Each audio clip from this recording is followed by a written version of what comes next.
Hello there, I'm Gary Sims from Android Authority. Now recently Honor launched the Honor 9 and Chris was at the launch event and he did an excellent hands-on video.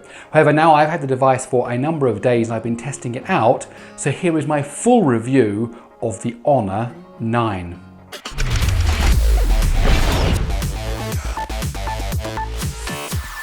Now for those who aren't familiar with the Honor brand, it's actually a Huawei brand, and Huawei have been using it to make inroads into countries where maybe the Huawei brand wasn't so well received. It also allows them to use different pricing structures for selling these phones and of course different types of marketing.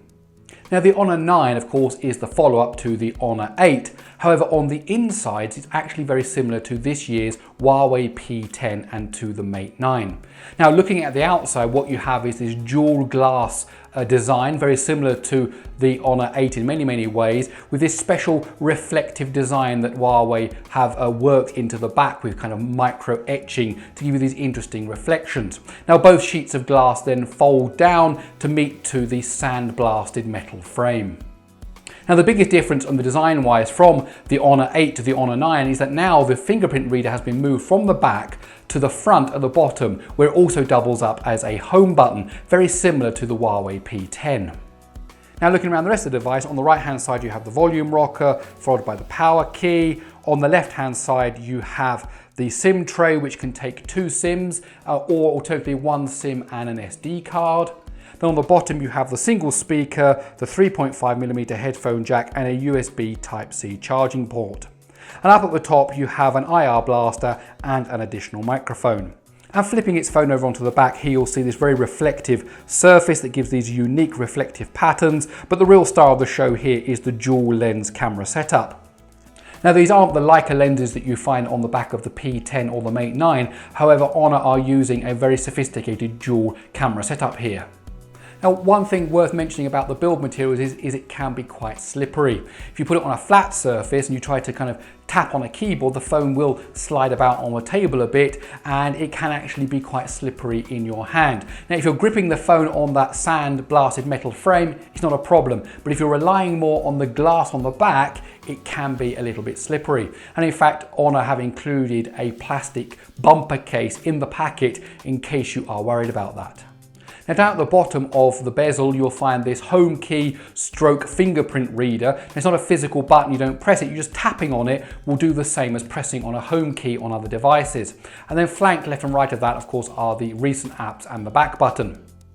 How you use these keys can be reconfigured in the settings. You can swap it so the back key is on one side and the recent apps on the other, or swap it around. You can also put it into a special mode where you only use the fingerprint reader stroke home key for all the navigation. For example, a tap is the same as going backwards, touch and hold will be the same as going home, a swipe to the left will be the same as recent apps. Now one great thing about the fingerprint reader on this device is that you can unlock and wake your device all in one swift move. It really is quite fast. You just place your finger on the sensor and the phone will wake up and unlock in one step. You don't need to turn it on with this power button on the side, then place your finger on to unlock it, tap with your finger and you're straight into the phone. Now the display on the Honor 9 is a full HD LCD IPS display. It measures 5.15 inches across the diagonals, which means it has a pixel density of 428 ppi. Now the display can punch out 454 nits of brightness, which is excellent for all indoor usage, and it's also good for many outdoor cases. Now sometimes I would like to see more than 500 nits for displays that you're going to use in bright sunlight. However, that might not need to be the case here with the Honor 9 because it also includes assertive display, which is a sunlight readability technology. I've got a whole video on what assertive display does, but basically it allows the readability to be increased while in bright sunlight, and actually can even save you power because it doesn't have to keep punching up the brightness. It actually can do things with the display to make it more readable and actually save you power when you're in those bright sunlight situations. Now, while talking about the display, it's worth mentioning one thing. The Honor 9 does not come with toughened Gorilla Glass on the front. So if you do get one of these devices, it's probably worth putting on some kind of screen protector. Now when it comes to the internals here, you'll find the Kirin 960 processor. That's of course got 4 Cortex-A73 cores and 4 Cortex-A53 cores in a big little heterogeneous multi-processing environment. You've also got the great Mali G71 GPU, and of course you've got some other interesting things like 4 gigs of RAM seems to be the standard model they're selling. This test model I have actually has 6 gigs of RAM, and then there's 64 gigabytes of internal storage, and there is a model available with 128 gigabytes of storage. Now in terms of performance, this device performs very, very similar to the Huawei Mate 9 and to the Huawei P10. It gets 1,868 on the Geekbench single core tests, 6,392 on the multi-core tests, and 142,046 on Antutu. I also ran Epic Citadel, that's the Unreal Technology demo app that you can get from the Play Store, and the Honor 9 managed 59 frames a second in ultra high quality mode. You really can't ask for much more than that. Now Honor have put quite a lot of effort into tweaking the audio on this device, and most of the benefits come when you use a pair of headphones. First of all, you can select which type of headphones you're using, in-ear, on-ear and so on, and different profiles are selected for you. And then there's also these 3D spatialization effects, which allow you to tweak the sound to make it sound like it's coming just through a normal pair of headphones, or through a home theatre setup, or if you were actually at a concert. Now when you're not using headphones, there is a single speaker on the bottom, and it does get quite loud, and the reproduction is pretty good. However, as is often the case, if you just notch it down a couple of taps on the old volume key, then you'll actually find you get better music reproduction than if you have it at full volume.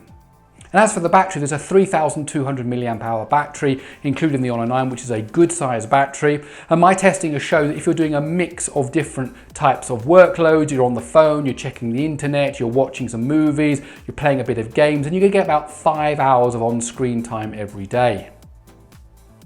If you do lighter workloads, maybe just watching videos or predominantly surfing the web, then that number could be eked out to maybe 8 hours. And if you do a lot of 3D gaming, then that number's going to come down a bit to just under 4 hours. However, with a 5-hour average on-screen time, you're certainly going to get through the whole day using this phone. If you do find yourself running out of battery power, then there are 2 battery power saving modes that can be enabled. The first disables background apps. It takes away the things like the auto syncing of the email. It kind of reduces the kind of graphical effects that happen in the user interface, and that should eke out your time by an extra few hours. Then there's an ultra emergency mode, the ultra power saving mode, which basically turns your smartphone into a feature phone. You can make phone calls, you can receive phone calls, and you can send and receive text messages, and that's about it. Now when you do need to recharge your battery, this has got just a kind of standard 2 amp fast charging on it, which means it takes about 2 hours to charge up the whole battery. You need about 45 minutes to go from under 5% to 50%, and during that charging cycle, the last 30 minutes is what's needed to bump up from 90% to 100%. This device comes with Android 7.0 and EMUI 5.1 built on top. Now EMUI is Huawei's specialized skin and software additions that go on top of the vanilla Android. Now in the past, some people didn't like EMUI because it didn't have an app drawer, something that's very, very common from devices that come from Asia. However, the latest versions of EMUI allow you to either have an app drawer or not have an app drawer, so really everybody should be happy. Now EMUI comes with lots of extra features that you don't find in vanilla Android. For example, there's the motion controls, for example flip to mute. There is a floating dock that you can activate to go onto the screen that allows you to use the back button and the home button from this little floating dock. And there's also the knuckle gestures. For example, you can draw a letter on the screen to launch an app, or you can double tap with your knuckle to do a screenshot. Now really the camera is the star of the show on the Honor 9. You've got this dual lens setup, which is a 20 megapixel monochrome sensor coupled with a 12 megapixel RGB sensor. And both sensors are used together for light gathering and for detail gathering to produce excellent photos. It also includes Huawei's hybrid zoom system, which uses both sensors to improve the digital zoom capabilities of the device. The good news here is there is 4K video recording and there is electronic image stabilization, but only when you're videoing at full HD. But the real star of the show of having a dual lens camera is the depth of field features. Using a special mode in the camera app, you can take a photo and extra depth of field information is stored. And then in the gallery, you can change what object is actually in focus. Maybe you want to change it to be a different object, a different person. And you can also change the depth of field, so how much is in focus and how much is out of focus. And that allows you to play around with all the different effects that you can have with bokeh effects and focusing effects and soft focus focusing, but you can do that all after you've taken the picture. When you want to take the picture to capture that moment, you just stick it in that mode, take the picture, and worry about sorting it all out artistically afterwards. There's also loads of other modes available in the camera, like night shot for improving nighttime photos. There's light trails for capturing kind of car tail lights during the night time. You've got HDR and panorama, slow-mo, time-lapse. Huawei have really, like they've done with the other phones, really built in a whole bunch of great modes into the built-in camera app. The front-facing camera is a strong 8 megapixel sensor, and that has got the Huawei standard beautification modes in it, and it also has a new feature which I've not seen before, which is a bokeh mode, which basically blurs out things in the background. And it does that by using facial recognition to find out where the subject is, and then working out what's behind the subject and to make that background blurred. Now, the recommended retail price of the Honor 9 is €449. However, if you shop around, you can probably get it for a lot less than that. And there are some current offers where you might get things like an Honor band thrown in for free, and certainly lower than that $449 price. In fact, in the UK, you can get it for maybe £379. And so there you have it, my review of the Honor 9. Now, for just over €400, you're getting a high-end phone that's got the same internals as the Mate 9 and the Huawei P10. But you're also getting that dual camera setup, you're getting NFC, you're getting that lightning fast fingerprint reader, you're getting 4 gigs of RAM, 64 gigabytes of storage, and a micro SD card slot. Now, that really is quite a bargain. However, on the downside, it can be a bit slippery in the hand, and there is no Corning Gorilla Glass on the front to protect that display. I'm Gary Sims from Android Authority, and I hope you enjoyed this video. If you did, please do give it a thumbs up. Don't forget to subscribe to Android Authority's YouTube channel. Also, do follow me on Twitter. And last but not least, please go over to androidauthority.com, because we are your source for all things Android.